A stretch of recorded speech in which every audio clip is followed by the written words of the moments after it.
Next आता है आपका question, the concept of law of proximity has been given by whom. ये भी आपका न्यू थ्योरी का ही क्वेश्चन है, इसके रिगार्डिंग हमने पीछे डिस्कस नहीं किया है। The concept of law of proximity, proximity का होता है कि दो चीजों का आसपास होना। तो जो लॉ ऑफ प्रॉक्सिमिटी है ना, वो has been given by whom, इसमें से किसने दिया है? फर्स्ट ऑप्शन है आपका थॉर्नडाइक, पेवलोव, स्कीनर और रेथहाइमर। तो देखें, जो आपका लॉ ऑफ प्रॉक्सिमिटी है, लॉ ऑफ प्रॉक्सिमिटी, वैसे ये क्या कहता है, मैं आपको पहले यही बता देती हूँ। लॉ ऑफ प्रॉक्सिमिटी कहता है कि जब दो चीजें पास पास होती है ना, तो हम ना उनमें ना एक टाइप का कनेक्शन डेवलप कर लेते हैं। मतलब जो हमारा माइंड विजुअल परसेप्शन देता है ना, उसमें ना एक टाइप का कनेक्शन डेवलप होता है। तो यही लॉ ऑफ प्रॉक्सिमिटी है कि elements that are close to each other are perceived to be related. हमें ऐसे लगता है कि ये एक दूसरे के सेम है, मतलब कुछ ना कुछ इक्वालिटी या समानता है इनमें, एज कम्पेयर टू, जैसे कि मान लें कोई चीज यहाँ है और कोई चीज यहाँ है इनके अंदर, तो हम इन दोनों चीजों को ज्यादा सिमिलर कंसीडर करते हैं। और यही आपका लॉ ऑफ प्रॉक्सिमिटी है। और ये डिस्क्राइब करता है कि जो ह्यूमन आई, मतलब जो हमारा दिमाग या जो आंखें है ना, वो कैसे दुनिया को ऐसे देखती है या उसमें ऐसे कनेक्शन कैसे रिलेट करती है।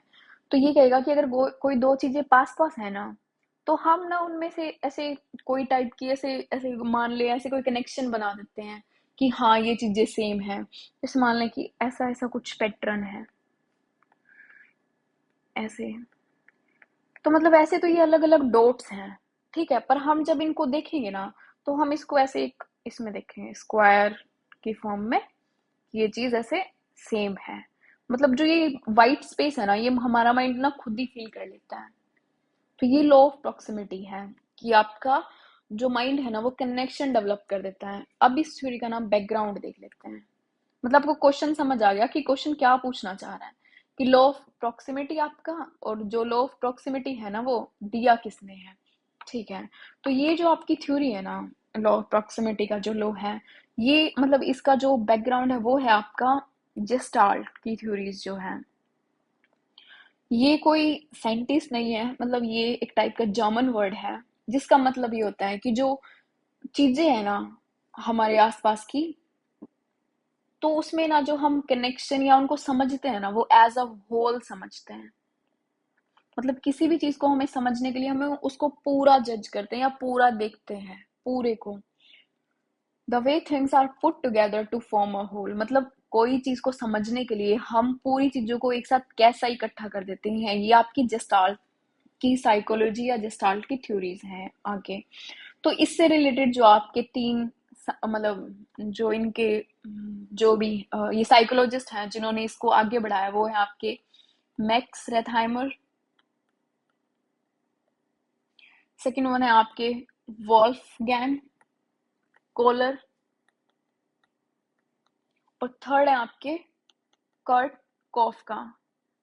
ये ऐसा नहीं है कि आपको ये इंफॉर्मेशन ऐसे ही दे दी गई है या आपके किसी यूज की नहीं है, ये आपके यूज की है। जैसे मान लें कि कल को आपको इनमें से किसी का नाम दे के भी इनके रिगार्डिंग पूछा जा सकता है। तो जो आपके वॉल्फ गैंग कोलर है ना, तो इनकी हमने पिछली वीडियो में इनसाइट लर्निंग की थ्योरी पढ़ी थी, कि जो इन्होंने इनसाइट लर्निंग का कंसेप्ट दिया है। और ये जो कर्ट कॉफ का है, ये आपके ये भी चाइल्ड साइकोलॉजी से ही डील करते हैं। और इनका भी यही कहना है कि जो बच्चा है ना, किसी भी चीज को ना ऐसे पूरा समझता है, ना कि ऐसे उसको ऐसे पार्ट करके समझेगा पहले, कि हाँ उसको ऐसे पहले ऐसे छोटी छोटी चीजों में डिवाइड करेगा फिर समझेगा। नहीं, वो ये कहेंगे कि बच्चा ना पूरी चीज को एक ही साथ देख के समझने की कोशिश करता है, कि हाँ भाई ये चीज कैसे बनी हुई है। इसको जैसे अगर हम नॉर्मल सोशल साइकोलॉजी की टर्म में देखें, कि जैसे बच्चा ना ऐसे रिश्तेदारों को रिश्तेदार समझता है पहले, ठीक है, कि ये सारे जैसे उसके मामा ताऊ चाचा सारे रिश्तेदार होंगे ना, वो रिश्तेदार होंगे पहले उसके। फिर जैसे बच्चा ना उसके बाद उनको डिवाइड करना शुरू करेगा, कि ये मम्मी की साइड के हैं, ये पापा की साइड के हैं, या जैसे ये मेरे सगे हैं, ये मेरे सगे नहीं हैं।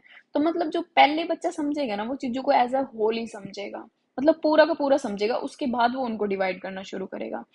ये तीन नाम इस थ्योरी से रिलेटेड है, जेस्टाल्ट का जो साइकोलॉजी का कंसेप्ट है। और ये किस चीज से डील करते हैं, ये आपकी लर्निंग से डील करते हैं। कि आप कैसे सीखते हैं, बच्चा कैसे सीखता है। और इसमें परसेप्शन का मतलब ये होता है कि हम जो है ना वो दुनिया को कैसे देखते हैं, मतलब हम दुनिया के बारे में अपनी राय कैसे बनाते हैं। हम जैसे इसमें हमारी सेंसेस का काम, मतलब हम कुछ देख रहे हैं, कुछ सुन रहे हैं, उसके बाद उस चीज की रिगार्डिंग हम अपना परसेप्शन बना रहे हैं कि ये चीज ऐसे है या ये चीज ऐसे नहीं है। तो जो इसमें लास्ट बच जाते हैं ना वो है मैक्स रेथहाइमर। तो ये जो लॉ ऑफ प्रॉक्सिमिटी का कंसेप्ट है ना, ये आपका ये इन्होंने ही दिया है, रेथहाइमर ने दिया है। और इस थ्योरी के बारे में अगर हम थोड़ा और देख, मतलब रेथहाइमर के बारे में हम और थोड़ा देखें ना, तो ये जो रेथहाइमर थे ना, इनकी जो फर्स्ट ऑब्जर्वेशन थी ना, तो इन्होंने क्या किया है कि इन्होंने कहा है कि जो हमारा वर्ल्ड का लेके परसेप्शन होता है ना, वो हम वही सेम कि हम चीजों को एज कंप्लीट देखते हैं, न कि सेपरेट कंपोनेंट्स में देखते हैं। मतलब होल का कंसेप्ट है इनका। होलिज्म एक चीज होती है जो ऐसे कहता है कि जो सम होता है ना, sum of whole is greater than its parts. मतलब ये ऐसे ऐसे ये पीछे का कंसेप्ट तो ऐसे आपका वेस्टर्न पॉलिटिकल थॉट में प्लेटो के पास चला जाता है कि जो पूरी चीज होगी ना, वो ना ये हमेशा ज्यादा होगी एज कंपेयर टू ये कंपोनेंट। जैसे ये बॉक्स बॉक्स बॉक्स है, अगर सिंपलेस्ट फॉर्म में समझे तो ये कहेंगे कि अगर जो बड़ा बॉक्स बनेगा ना, तो वो ये हमेशा इससे ज्यादा होगा। That is the sum of whole is always greater than its parts. ये होलिज्म का कंसेप्ट है आपका। और रेथहाइमर भी इसी पे कहते हैं कि जो बच्चा होगा ना वो हमेशा चीज को पहले मतलब ऐसे देखेगा, ना कि ऐसे ये अंदर किस चीज से बने हुए हैं। मतलब जो पहला परसेप्शन आएगा ना वो इसको पूरी चीज को देख के उसके दिमाग में आएगा। रेथहाइमर का ये कहना है। तो इनका जो फेमस कंसेप्ट है ना रेथहाइमर का, या जो फेमस फिनोमिनन है, वो आपका ना फाइव फिनोमिनन है। ये क्या है आपका, इसके पीछे की ना ऐसे एक स्टोरी है कि ये जैसे इन्होंने ऑब्जर्व किया कि जैसे ये रेलवे स्टेशन पे थे ना, तो जैसे ये ट्रैक था, इस पे ना दो ऐसे पोल्स थे, इलेक्ट्रिकल पोल्स थे, लाइट थी यहाँ पे। तो ऐसे ऐसे ना ये ऑर्डर में, जैसे पहले ये जल रही थी, ये बंद होगी, मतलब ऐसे कि ये जल रही है, ये बंद हो रही है, ये बंद हो रही है, ये जल रही है, मतलब ऐसे ये ऑल्टरनेट कर रही थी। तो इन्होंने ऐसे किया कि ये ऐसे पास पास थी, तो मतलब इन ये लॉ ऑफ प्रॉक्सिमिटी। तो इन्होंने क्या कहा कि इन्होंने कहा कि हमें ऐसे लगेगा कि जैसे ये लाइट है ना, या ये वाली लाइट है, ये भाग के इधर उधर हो रही है। मतलब हमारी आंख को ऐसे धोखा होगा कि ये चीज ना ऐसे मूव कर रही है लाइट, जबकि ये स्टेशनरी ऑब्जेक्ट है। तो इस चीज को इन्होंने फायर फिनोमिनन कहा। और ये कहा क्यों होता है, क्योंकि ये ऑब्जेक्ट इतने पास हैं कि जो ऐसे ये जो गैप होता है ना, या इनके बीच का कनेक्शन ना हमारा माइंड डेवलप कर देता है कि हाँ इनके बीच में ऐसे कनेक्शन है। और ये आपका एक टाइप का ऑप्टिकल इल्यूजन, मतलब लाइट से रिलेटेड आपका इल्यूजन हो गया। तो ये यही चीज है कि जो हमारे आसपास की चीजें होती है ना, बेशक उनमें कोई कंसेप्ट हो या नहीं हो, या उनमें कोई कनेक्शन हो या नहीं हो, हम खुद ही उनके बीच में ना एक कनेक्शन डेवलप कर देते हैं और हम चीजों को ना उसी तरह से समझते हैं। तो ये आपका जो लॉ ऑफ प्रॉक्सिमिटी का है, जो कि आपका ये लॉ ऑफ प्रॉक्सिमिटी जिसकी जिस प्रिंसिपल के अंडर है ना, या जिसके अंदर है, वो है आपका law of perceptual organisation.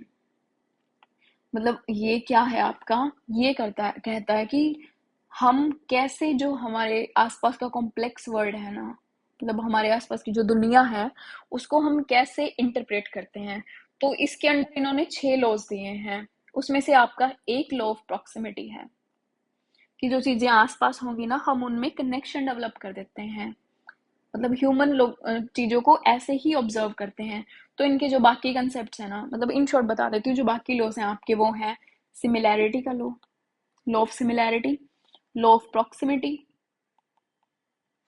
Law of continuity, law of closure, और लॉ ऑफ कॉमन ओरिजिन। और जो लाइक मतलब लास्ट है वो आपका, इसका नाम है ऐसे प्रागनंस। और जो इसको वैसे कहा जाता है ना, वो कहा जाता है लॉ ऑफ सिंप्लिसिटी। ये आपकी 6 लॉज हैं जो इसके रिगार्डिंग है। इसके रिगार्डिंग अगर फर्दर क्वेश्चंस आते हैं तो हम ये 6 के 6 लॉ डील कर लेंगे। मतलब इसके रिगार्डिंग हम एक सेपरेट वीडियो रखेंगे, क्योंकि ये कंसेप्ट थोड़ा सा ब्रॉड है आपकी बाकी कंसेप्ट के रिगार्डिंग। तो आपका यही क्वेश्चन था कि जो कंसेप्ट है ना, लॉ ऑफ प्रॉक्सिमिटी वो किसने दिया है? तो ये आपका मैक्स रेथाइमर ने दिया है। ये आपका मैक्स रेथाइमर का कंसेप्ट है, और ये किस चीज से रिलेटेड है? ये आपकी जेस्टाल्ट साइकोलॉजी से रिलेटेड है, और जिसमें ये किसके अंडर है? लॉ ऑफ परसेप्चुअल ऑर्गेनाइजेशन के अंडर, कि हम दुनिया को कैसे समझते हैं या हमारा दिमाग उस चीज को कैसे परसीव करता है। प्रॉक्सिमिटी में बस यही ध्यान रखना है कि जो चीजें पास होंगी ना, आस पास होंगी, तो वो चाहे अलग भी हो, हम उनमें एक टाइप का कनेक्शन डेवलप कर लेते हैं, और हम दुनिया को या चीजों को ऐसे ही देखते हैं। नेक्स्ट क्वेश्चन आपका, the study of which of the following lies at the intersection, मतलब इन दोनों के ऐसे कोई इंटरसेक्शन ऐसा पॉइंट होता है जैसे कोई पाथ्स क्रॉस कर रहे हैं या ऐसे कोई चीजें मिल रही हैं, तो वो एक जो उनका कॉमन पॉइंट होगा ना, वो इंटरसेक्शन होता है आपका।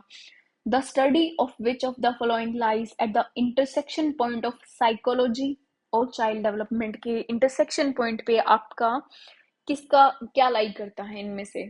फर्स्ट आपकी सोशल साइकोलॉजी लाई करेगी, इंडस्ट्रियल साइकोलॉजी या ऑर्गेनाइजेशनल साइकोलॉजी या डेवलपमेंट साइकोलॉजी। लास्ट वीडियो में हमने जब इस कंसेप्ट को डील किया था तो मैंने ये कहा था कि आप जैसे आपके दो वर्ड दिए होते हैं ना, साइकोलॉजी और चाइल्ड डेवलपमेंट, नेक्स्ट यही आपका चाइल्ड डेवलपमेंट, तो आप ना इनको ऐसे मतलब वो कर लें। साइकोलॉजी क्या है? साइंस ऑफ माइंड, कि दिमाग कैसे वर्क करता है, या पहले ये साइंस ऑफ सोल थी कि इंसान की अंदरूनी ताकतें कैसे काम करती हैं, लाइक सोल का कंसेप्ट इनका, अंदरूनी आत्मा का कंसेप्ट। पर फिर बाद में ऐसे ये वेग सा लगा तो माइंड, कि माइंड कैसे वर्क करता है उस चीज पे। चाइल्ड डेवलपमेंट क्या होगा? मतलब बच्चों का विकास कैसे होता है, सिंपल लैंग्वेज में बच्चों की ग्रोथ कैसे होगी। तो इन दोनों चीजों को अगर कोई इन दोनों को रिलेट करेगा तो वो क्या पढ़ेगा? यहाँ से डेवलपमेंट है कि वो डेवलपमेंट कर रहा है, ठीक है, तो फिर यहाँ से वो क्या पढ़ सकता है? चाइल्ड डेवलपमेंट साइकोलॉजी, कि बच्चे की उसकी ग्रोथ करनी है, मतलब ग्रोथ कैसे हो रही है, हम इस चीज को पढ़ना चाह रहे हैं कि वो डेवलपमेंट कैसी है। और साइकोलॉजी यानी कि वो माइंड के साथ डील कर रही है कि वो बच्चा कैसे बिहेव कर रहा है। तो इससे हमारी चाइल्ड डेवलपमेंट साइकोलॉजी, मतलब एक टाइप की हम डेवलपमेंट साइकोलॉजी पढ़ रहे हैं कि वो डेवलपमेंट कैसे हुई है। तो आपका यही क्वेश्चन था कि the study of which of the following lies at the intersection point of psychology and child development. तो इसमें से जो आपका सबसे नियरेस्ट आंसर है वो ये नियरेस्ट, मतलब जो सबसे रीजनेबल आंसर है वो आपकी डेवलपमेंट साइकोलॉजी है, कि हम डेवलपमेंट साइकोलॉजी के साथ डील करेंगे। तो सोशल साइकोलॉजी में होता तो ऐसे कुछ अलग से आता कि जो आपकी बच्चे की सोशलॉजी से डील कर रहा है। इंडस्ट्रियल मतलब जहाँ पे आपका इंडस्ट्रीज का कंसेप्ट होता है या ऐसा कुछ कंसेप्ट होता कि वो साइकोलॉजी कैसी, ऑर्गेनाइजेशन जहाँ हमें चीजों को ऑर्गेनाइज करना पड़ता या चीजों को एक पैटर्न में डालना पड़ता है या ऑब्जर्व करना पड़ता है या उनके रिगार्डिंग लिंक्स बनाने पड़ते हैं। तो ऐसा इन क्वेश्चंस को ऐसे ही डील करिएगा, ऐसे पास पास देख के कि इसका क्या कंसेप्ट है, इसका क्या कंसेप्ट है, इन दोनों में से कौन सा कंसेप्ट आ सकता है, तो ऐसे। नेक्स्ट क्वेश्चन आपका, who was the founder of the first laboratory of psychology? इनमें से कौन जो है आपका वो फाउंडर है फर्स्ट लेबोरेटरी ऑफ साइकोलॉजी का? ऑप्शंस आपके विलियम, ये स्पेलिंग गलत है यहाँ पे आपकी, ये स्पेलिंग है यहाँ पे विलहेल्म वॉन्ट, सेकंड है आपकी एल्डर एल्फ्रेड, थर्ड आपकी साइरल बर्ट, और फोर्थ आपकी जीन पियाजे। तो मतलब इनमें से कौन है जिन्होंने फाउंडर है फर्स्ट का लेबोरेटरी ऑफ साइकोलॉजी? देखिए अगर आपको इन्फॉर्मेशन नहीं भी हो तो जीन पियाजे तो आप रिमूव कर ही देंगे क्योंकि ये 1960s और इस टाइम के साइकोलॉजिस्ट हैं, तो इससे तो बहुत पहले डेवलपमेंट हो चुकी है। तो जो आपका आंसर है ना वो है आपका विलहेल्म वॉन्ट, कि ये वो पर्सन है जिन्होंने फर्स्ट लेबोरेटरी साइकोलॉजी का फाउंडर किया, मतलब फाउंड किया था, उसे बनाया था। देखिए इसके लिए आपको थोड़ा सा हिस्टोरिकल में जाना पड़ेगा। जो पहले साइकोलॉजी थी ना वो फिलोसफी के बेसिस पे डील होती थी। फिलोसफी के बेसिस पे कैसे, कि जैसे जो बंदे होते थे वो ऐसे ऐसे सोल के कंसेप्ट पे काम करते थे कि आदमी की सोल कैसी है। तो उसके बेसिस पे ही सारी साइकोलॉजी थी, मतलब फिलोसफी थी ना, वो आपकी साइकोलॉजी देती थी कि लोग ऐसे दिमाग में ऐसे कंसेप्ट बना लेते थे कि हाँ भाई ऐसे होता है ऐसे होता है, तो वो उसी चीज को साइकोलॉजी कह देते थे कि हाँ मतलब ऐसे कह रहे हैं ना, तो कोई भी आदमी ऐसे ही काम करेगा। पर धीरे धीरे हमने देखा कि हम मतलब सिर्फ फिलोसफी यानी कि कुछ चीजों की मनगढ़ंत कहानियां बनाना या कुछ फिनोमिनन को ऑब्जर्व करके ऐसे उसके अलावा साइंटिफिक चीजें होने लगी, मतलब साइंटिफिक मेथड डेवलप हुए कि अब एक्सपेरिमेंट्स होने शुरू किए गए, ऑब्जर्वेशन, मतलब इसमें मेन काम है वो ऑब्जर्वेशन का है कि लोगों को ऑब्जर्व करना शुरू किया गया। तो उसके बाद आपकी ऐसे इस पैटर्न पे चीजें डेवलप होना शुरू हुई। ऑब्जर्वेशन से हमारे पास एम्पेरिकल एविडेंसेस आ जाएंगे कि जिनके हमारे पास सबूत हैं, ये सब चीजें डेवलप होंगी। तो उसके बाद ये जो आपका फर्स्ट लेबोरेटरी साइकोलॉजी कब बनी, ये आपकी 19th सेंचुरी की बात है। 19th सेंचुरी में लगभग 1800 मतलब 1870s, ये एग्जैक्ट शायद 1879 है, 1879 के आसपास। और जो आपके इस चीज के रिगार्डिंग जो आपके फर्स्ट साइकोलॉजिस्ट थे ना, वो थे विलहेल्म वॉन्ट, मतलब जिन्होंने साइंटिफिक मेथड पे साइकोलॉजी का एक लैब इस्टेब्लिश करी। और ये लैब इन्होंने कहा, आपकी जो लेबोरेटरी है ये कहाँ है, ये आपकी लेप्जिग जर्मनी के अंदर। इनका क्या कंसेप्ट है, जो हमने ऊपर जिस साल की थ्योरीज पढ़ी है ना, तो उसमें उन्होंने क्या कहा है कि हमारा माइंड चीजों को एज अ होल जज करता है। तो मतलब इनका होलिज्म का कंसेप्ट था। ऊपर हमने देखा कि हम पूरी चीज को एक ही तरह डील करते हैं, मतलब ऐसे पूरा एक उसका ऐसे फॉर्मेट बना के डील करते हैं। तो इनका क्या है कि ये उनसे अपोजिट है। ये ना स्ट्रक्चरलिस्ट स्कूल से थे। ये टाइप ऑफ स्कूल होते हैं जैसे जिससे ये जो साइंटिस्ट होते हैं ना, अपनी चीजों को डील करते हैं ना, उनके रिगार्डिंग इनके स्कूल्स होते हैं कि कौन से स्कूल से हैं वैसे। तो इसमें इन्होंने क्या कहा था कि इन्होंने क्या किया है कि जो साइकोलॉजिकल फिनोमिना होता है ना, या जो मैटर्स होते हैं, इसको ना ब्रेक कर दो। समझने के लिए इन्होंने कहा कि ऐसे ऐसे चीजें होंगी ना, तो हम उसको ऐसे ऑब्जर्व करेंगे, ठीक है, कि हम उसको पूरा देखेंगे। इन्होंने कहा कि जैसे ऐसे चीज है ना, कोई स्क्वायर है या कुछ ऐसा है, या कोई ऐसा बड़ी सी कॉम्प्लेक्स सिचुएशन है, तो हम ना उसको ऐसे ना टुकड़ों में तोड़ देते हैं, मतलब ऐसे। तो हम पहले इस चीज को समझेंगे, फिर इस चीज को समझेंगे, फिर इस चीज को समझेंगे, और फिर हमें पूरी चीज समझ आएगी कि हाँ ये पूरी चीज क्या है। तो मतलब इनका कंसेप्ट उनसे अपोजिट है कि हम साइकोलॉजिकल फिनोमिना या पार्ट्स को ना ऐसे पार्ट्स में डिवाइड कर दें। मतलब जैसे कोई भी ऐसे उसको एलिमेंटल फॉर्म दे दें, ऐसे छोटे छोटे एटम्स में उसको कन्वर्ट कर दें, कि कोई सिचुएशन को ऐसे हम ऐसे डिवाइड कर लें कि कॉम्प्लेक्स चीज है तो हम पहले इतनी चीज समझ लें, फिर ये समझ लें, फिर ये समझ लें। और जस्ट आर्टिस्ट क्या कहेंगे कि हमको पूरा समझना पड़ेगा, तभी हमको चीज समझ आएगी। और ऐसा क्या कब पॉसिबल हो सकता था, जब हम किसी चीज के लिए ऐसे कोई एम्पेरिकल एक्सपेरिमेंट्स करें, ऑब्जर्वेशंस लेके आए। तो इसके लिए जो इन्होंने फर्स्ट लेबोरेटरी करी थी, वो आपकी थी जर्मनी के अंदर। और ये कौन थे, ये स्पेलिंग आप करेक्ट कर लीजिएगा, विलहेल्म वॉन्ट। और जो इनके ही स्टूडेंट थे आगे, इन केस अगर नाम आ जाए तो वो है आपके लाइटनर विटेमर, जिनका क्लिनिकल साइकोलॉजी का कंसेप्ट है, या जिन्होंने क्लिनिकल साइकोलॉजी का वो मेथड इस्टेब्लिश किया था।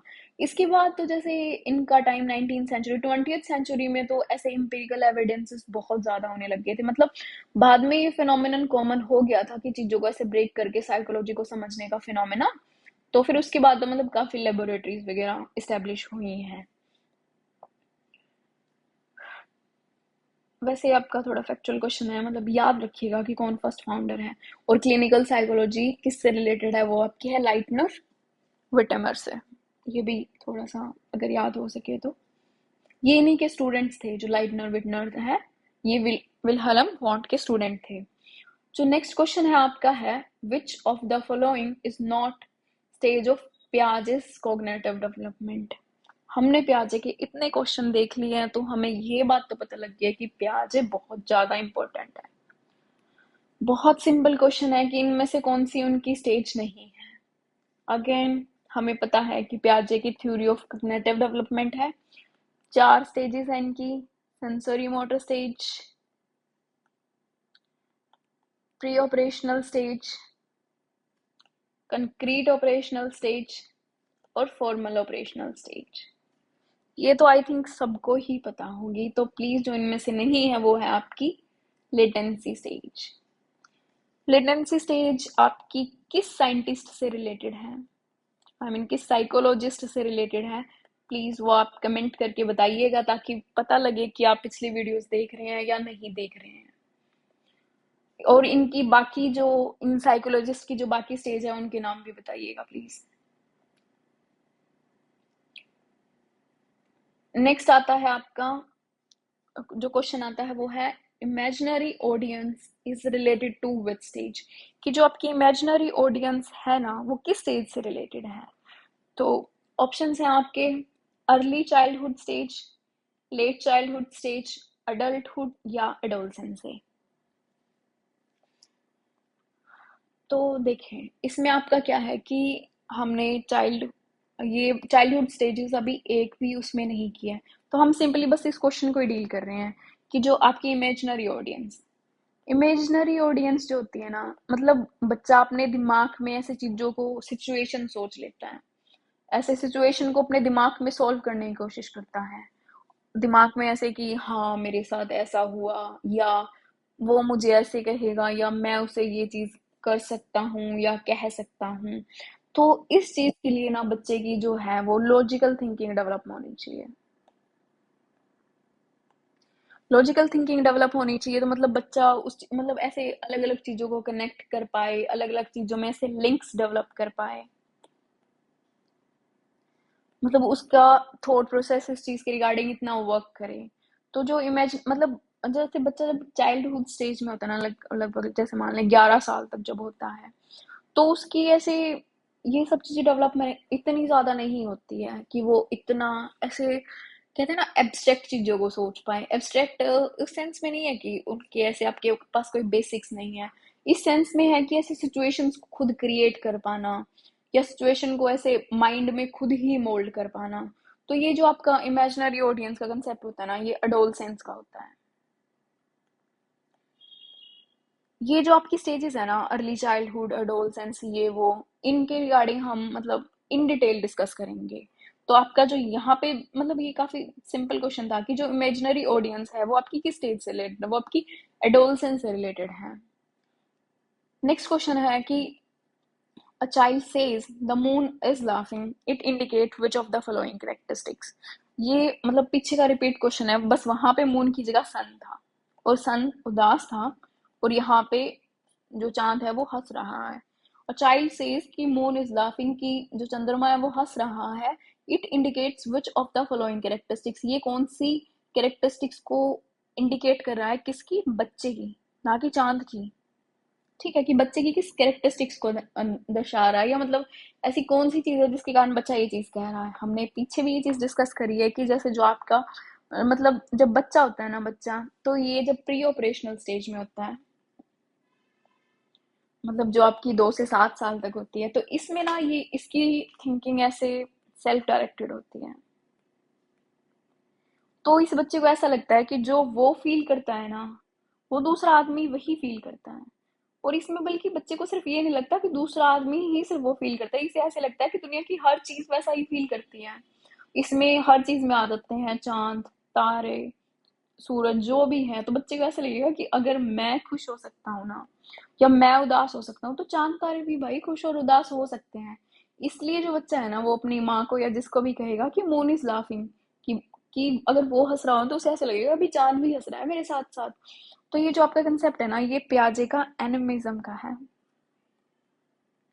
कि इस करेक्टरिस्टिक्स को ना एनिमिज्म कहा जाता है। एनिमिज्म का मतलब ये है कि जहां पर बच्चा एनिमिज्म का मतलब ये है कि जहां पर बच्चा जो नॉन लिविंग या जो इन नेट ऑब्जेक्ट जो होते हैं ना, उनमें भी ना ह्यूमन क्वालिटीज दे देता है, कि इनमें भी ना जो इंसानों में क्वालिटीज होती है ना, वो क्वालिटीज इनमें भी है।